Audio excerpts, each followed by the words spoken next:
Welcome to MB classes. చూడండి, AP TET 2024 July notification సంబంధించి తెలుగుకు సంబంధించి కంటెంట్ ఏమి ఇచ్చారు సిలబస్ షీట్లో, అలాగే మెథడాలజీకి సంబంధించి టాపిక్స్ ఏమి ఇచ్చారో ఒకసారి చూడండి. పఠనావగాహనకు సంబంధించి అపరిచిత పద్యము, అపరిచిత గద్యము. So next second one, Telugu వాచకాలకు సంబంధించి టెక్స్ట్ బుక్కి సంబంధించి కవి పరిచయాలు ఇచ్చారు, విశేషాంశాలు ఇచ్చారు, ఉద్దేశాలు, ఇతివృత్తాలు, ప్రక్రియలు. అండ్ నెక్స్ట్ పదజాలంకి సంబంధించి అర్థాలు, నానార్థాలు, పర్యాయ పదాలు, జాతీయాలు, ప్రకృతి వికృతులు, సామెతలు, పొడుపు కథలు, ఉత్పత్తార్థాలు, మాండలిక పదాలు.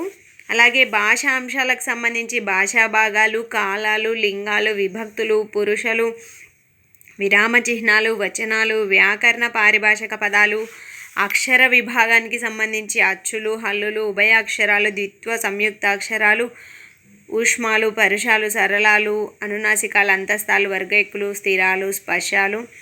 సో వీటికి సంబంధించి అక్షర విభాగానికి సంబంధించి మన ఛానల్లో చిన్న వీడియో ఉంది, 1 to 2 minutes అనుకుంటా, మొత్తం కంప్లీట్ చేయడం జరిగింది. అలాగే అక్షర విభాగంకి ఒక వీడియో ఉంది, వర్ణోత్పత్తి స్థానాలకు సంబంధించి షార్ట్కట్గా ఇచ్చాను ఒక వీడియో, చూసుకోండి. త్వరగా అయిపోతుంది, క్విక్ రివిజన్గా, తక్కువ టైం ఉంది కాబట్టి. అలాగే నెక్స్ట్ చూడండి, ప్రకృతి వికృతులకు సంబంధించి కూడా ఒక 100 ప్రకృతి వికృతులు ఒక వీడియో చేయడం జరిగింది, అది కూడా చూడండి. సందులు నిర్వచనాలు, ఏ సందులు తెలుసుకోవాలి, తెలుగు సందులకు సంబంధించి ఉత్వ సందులు, ఎడాగమ సరళాదేశ సందులు, సడదవదేశ సంధి, ఆమ్రేడిత సంధి, ద్విరుక్తటకార సంధి, లులాననల సందులు.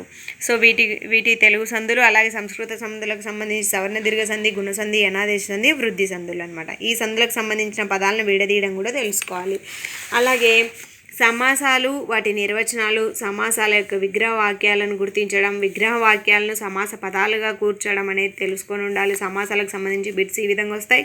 ఛందస్సు క్లాస్ కూడా ఒక వీడియో చేయడం జరిగింది, చూడండి. ఛందస్కి సంబంధించి గురు లఘువుల లక్షణాలను గుర్తించాలి. చంపకమాల ఉన్నాయి కదా, పద్య లక్షణాలకు సంబంధించి అన్ని రకాల పద్య లక్షణాలను తెలుసుకొని ఉండాలి. అలాగే నెక్స్ట్ అలంకారాలు, పాఠ్యపుస్తకము నందలి అలంకారాలు, టెక్స్ట్ బుక్లో ఉన్న అలంకారాలను గుర్తించడం. అలా అంటే టెక్స్ట్ బుక్ చదవాలి. వాక్యాలు